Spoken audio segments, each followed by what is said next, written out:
Hello, bonjour. On se retrouve aujourd'hui pour un tag tricot. Aujourd'hui, c'est normalement le jour anniversaire de mon premier podcast tricot et j'avais envie de répondre aux 10 questions proposées par Germaine et Bernadette Tricotte, qui sont deux podcasteuses québécoises. Je vous mettrai en barre d'informations le lien vers leur podcast. Et donc elles ont imaginé une dizaine de questions à poser à des tricoteuses et donc je vais vous lire ces questions et y répondre pour moi-même. Voilà, ce sera une façon pour vous d'en savoir un peu plus sur moi. Alors, première question. Quel est l'endroit où tu ne tricoteras jamais? Alors, je pense qu'il n'y a qu'un seul endroit où je ne tricoterai jamais, encore qu'il ne faut jamais dire jamais, mais voilà, ce sont les toilettes. Voilà, je m'imagine assez mal tricotant sur les toilettes, donc voilà. Quelle est ta laine préférée? Alors ça, c'est une question, je trouve, assez difficile parce que je n'ai pas une expérience de laine hyper diversifiée. Mais de ce que j'ai déjà essayé, la laine qui me plaît le plus, c'est la laine BFL. Donc c'est la laine du mouton Blue Faced Leicester, qui est un mouton anglais à la base, avec une tête noire et une laine blanche. Et je pense qu'il a aussi les pattes noires, mais je ne suis pas trop sûre. Bref, j'aime beaucoup ce fil, cette laine-là. Ça, c'est vraiment un fil que j'aime énormément. Voilà. Après, je suis loin de tout connaître et donc peut-être qu'un jour, je découvrirai une fibre qui détrônera le BFL dans mon cœur. Alors, quel est ton projet préféré? Eh bien, mon projet préféré, c'est toujours celui que je suis en train de tricoter. C'est-à-dire que je m'enthousiasme toujours pour un projet, donc le projet que j'ai envie de faire ou que je viens tout juste de démarrer est toujours mon projet préféré. Donc ça change, donc je ne pourrais pas vous dire tel modèle, etc. Non, c'est vraiment une question de petites flammes qui s'allument et qui s'allument à chaque fois pour chacun des modèles que je tricote. Alors, quel est le projet que tu as le moins aimé? Bon, alors on peut répondre de façon différente. Le projet que j'ai le moins aimé tricoter ou le projet que j'ai le moins aimé porter, c'est pas la même chose. Le projet que j'ai le moins aimé tricoter jusqu'à présent, je pense que ce sont les chaussettes étoiles vertes que je vous ai présentées au dernier podcast. Et je me suis vraiment énormément énervée. Donc, voilà. Et le résultat est vraiment pas top. Donc, c'est pas un projet que je vais aimer porter non plus. Donc, si je devais en choisir un, je pense que ce serait celui-là. Alors, quel est le patron que tu veux toujours faire et que tu ne fais jamais? Alors, je dois bien avoir dans ma liste de favoris des dizaines et des dizaines de patrons qui m'ont enthousiasmée. Et puis, quand je repasse dessus, ça ne me dit plus rien. Il y a un projet, mais voilà maintenant que je ne me souviens pas de son nom. Je sais, c'est un châle de Marie-Amélie Design avec un bord en brioche. Et celui-là, je continue à me dire que je voudrais vraiment le faire. Je me demande si son nom, c'est pas le Myristica. Mais je ne suis plus sûre. Donc, je regarderai et je vous mettrai le nom en dessous. Et celui-là, ben voilà, je l'avais mis dans mon Make 9 2021. Donc, début d'année, j'avais de nouveau très envie de le faire. Et il n'est toujours pas sur mes aiguilles et je ne sais pas s'il y sera cette année. Donc, voilà, ça c'est un projet qui me... Ah oui, et il y a aussi le Pengueno. Voilà, ça le Pengueno, depuis que je l'ai vu, j'ai envie de le faire. Et chaque fois qu'il me reste quelques grammes d'un projet, je le mets de côté, ce sera pour mon penguino, ce sera pour mon penguino. Et voilà, mais le penguino n'est toujours pas en route. Donc voilà. Peut-être même plus encore le penguino que le châle de Marie-Amélie, parce que le penguino, j'y pense vraiment toutes les semaines, je pense. Toutes les semaines, j'y pense, d'une façon ou d'une autre. C'est un projet qui revient en tête. Donc voilà, et je ne l'ai toujours pas commencé. Alors, question très intéressante la suivante. Est-ce que tu achètes ta laine par coup de cœur ou par projet? Et est-ce que la pandémie a eu un effet sur tes achats laineux? Alors, globalement, j'achète ma laine par projet. Mais j'ai des coups de cœur. Donc je vais dire que 80% de mes achats de laine sont liés à un projet que je vais démarrer dans les semaines qui viennent. Mais il m'arrive de retourner voir des laines pour lesquelles j'avais eu le coup de cœur au moment où elles étaient sorties, ou parce que je les ai vues dans un podcast et j'avais noté la référence, etc.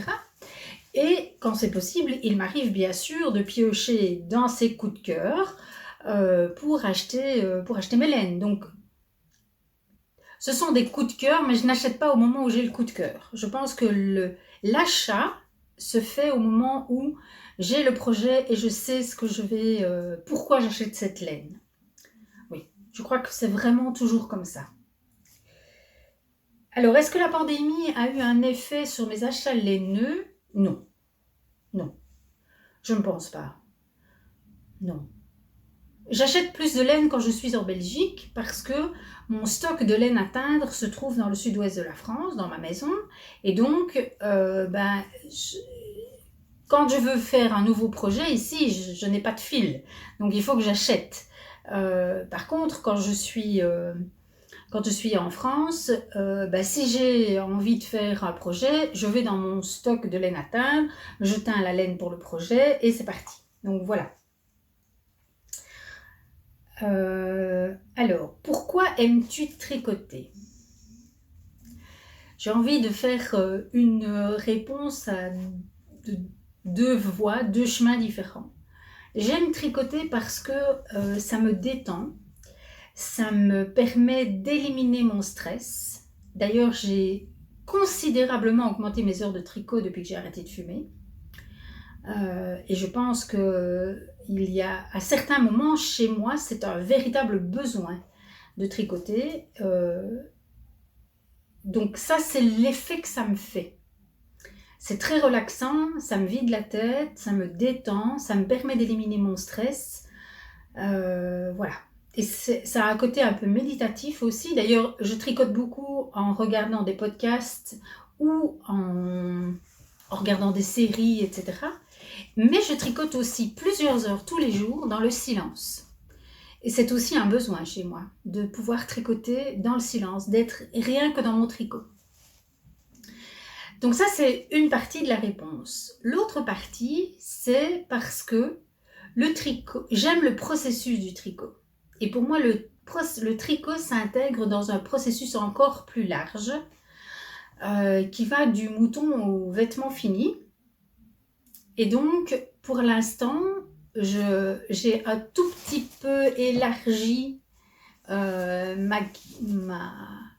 compétences dans ce vaste processus qui va du mouton au tricot terminé, au vêtement terminé, en apprenant à teindre ma laine. Donc maintenant, je ne tricote pas que des laines que j'éteins, mais je teins de la laine que je tricote.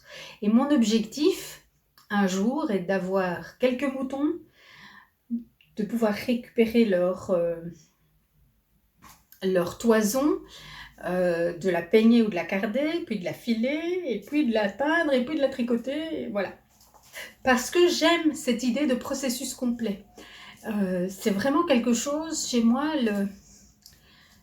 le comprendre comment les choses se font, depuis le début jusqu'à la fin, et acquérir des compétences dans un domaine ou dans un autre, mais enfin ici ce serait le domaine de la laine, c'est quelque chose qui a énormément d'importance pour moi, enfin des choses auxquelles moi j'accorde vraiment beaucoup d'importance.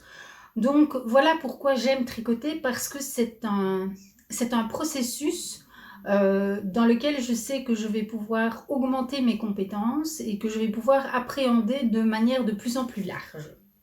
Voilà. Alors, quels sont tes designers préférés? Alors, sans conteste, pour moi la meilleure, ma préférée de toutes, c'est Melina Ami, In a Pandas World. Parce que ces designs me permettent d'ajuster mes tricots et d'avoir toujours un bon fit.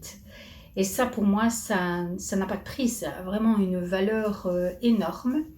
Donc pour moi, c'est la meilleure. Alors je sais qu'il y a aussi une américaine mais dont je ne connais pas le nom, qui est réputée pour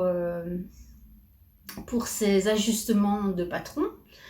Mais finalement, je trouve ils ou elles sont relativement peu nombreux à proposer des patrons qui sont ajustables de la plus petite à la plus grande taille, de manière à pouvoir obtenir un bon fit. Donc voilà, pour moi c'est la pointe de ma pyramide, on va dire. Ce qui ne veut pas dire que je n'en découvrirai pas d'autres, mais en tout cas pour moi c'est vraiment une condition, c'est d'avoir des patrons conçus pour pouvoir s'adapter aux différentes morphologies. Voilà. Donc ça, par rapport à ça. Et puis sinon, je suis toujours bluffée par les créations de Stephen West. Ça, effectivement, pour moi, ça reste un génie du tricot. C'est un génie du tricot et j'ai toujours beaucoup de plaisir à envisager de tricoter un de ses designs, et donc le Penguino. Il faudra bien un jour que je le monte. Voilà, voilà. Alors, quel podcast écoutes-tu? Alors là, j'en écoute des dizaines. J'en écoute vraiment énormément. Mais je vais parler du tout premier. Celui qui m'a vraiment donné le coup de foudre. Et qui a augmenté mon désir de tricoter et qui a créé chez moi vraiment l'envie d'explorer. C'est le podcast de Cécile, Que font mes mains. Voilà, pour moi ça a été une découverte émerveillée. Voilà, sinon j'aime beaucoup Okil Tricote, j'aime beaucoup Mimi Knits, j'aime beaucoup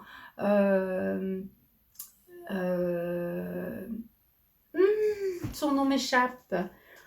Alors c'est Marie-Pierre et c'est j'ai oublié, Marie-Pierre Lessard, une petite laine, non, je ne sais plus. Oh, et pourtant j'aime beaucoup. Je vous le noterai aussi si ça ne me revient pas, mais je crois que ça ne me reviendra pas.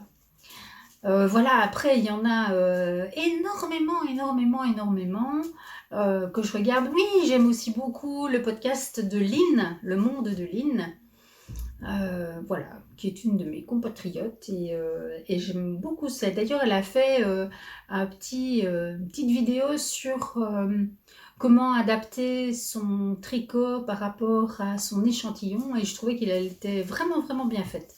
Je voulais en parler dans mon dernier podcast et puis j'ai oublié. Donc voilà, Le Monde de Lynn, je vous la recommande. Voilà, je pense que ce sont les principaux. Maintenant, les autres, il y en a trop, ils sont trop nombreux. J'aime bien aussi, quand ça se met, suivre les lives des tricopates alsaciens. J'aime aussi beaucoup le podcast de Tricostérone. Donc voilà, il y en a vraiment beaucoup, de toutes les sortes. Et j'adore Bobine et Pelote, j'allais oublier de le dire. Oui, je suis fan, je regarde toutes les vidéos qu'elle propose, que ça soit sur la lecture, ses vlogs, voilà, tout tout. Ces défis du confinement, je trouve que Eve est une personne extrêmement inspirante. Et puis tous les lundis, je regarde aussi le podcast de Tricot et Stitch parce que je trouve que Christelle c'est une véritable magicienne de la couleur. Et donc voilà, j'en regarde vraiment beaucoup. Alors, qu'est-ce que tu tricotes le plus? Alors, je suppose que la question concerne le type de tricot. Est-ce qu'on tricote plus de chaussettes ou plus de pulls ou plus de châles? Alors, j'en suis... depuis le début de l'année, j'ai tricoté, j'ai 4 paires de chaussettes dans ma boîte de bas. J'en ai tricoté une pour ma mère, ça fait 5. J'en ai une qui n'est pas dans la boîte de bas, ça fait 6. Donc j'ai 6 paires de chaussettes terminées, plus une sur mes aiguilles. Et en pull, j'ai fait le pull pour ma fille.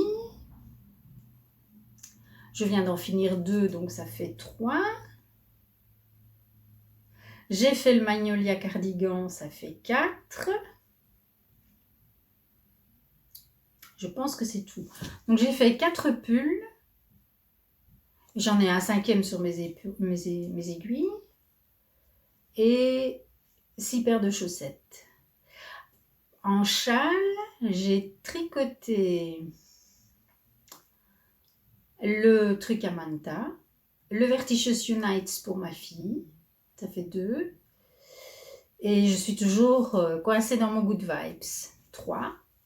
Des bonnets, j'ai fait 5 Frankie Hat depuis le début de l'année. Donc je pense que la palme revient aux chaussettes. En même temps, les chaussettes et les bonnets sont des projets qui sont extrêmement vite terminés. Les pulls prennent beaucoup plus de temps. Donc voilà, moi en général, j'ai toujours au minimum 3 projets en cours. Plus en général, je trouve que je n'avance pas assez vite chacun d'eux. Donc ça me convient moins bien. 3 c'est bien, parfois 4, voilà. Et donc, je tricote beaucoup de pulls, beaucoup de chaussettes et beaucoup de châles. Voilà, c'était la 10e question. Je vous ai donc parlé un petit peu de mes habitudes de tricot. C'était une façon de fêter l'anniversaire de ce podcast. J'espère que ça vous aura plu. Et puis, je vous retrouve prochainement pour un nouvel épisode de ce podcast 2e année. Ciao, à bientôt.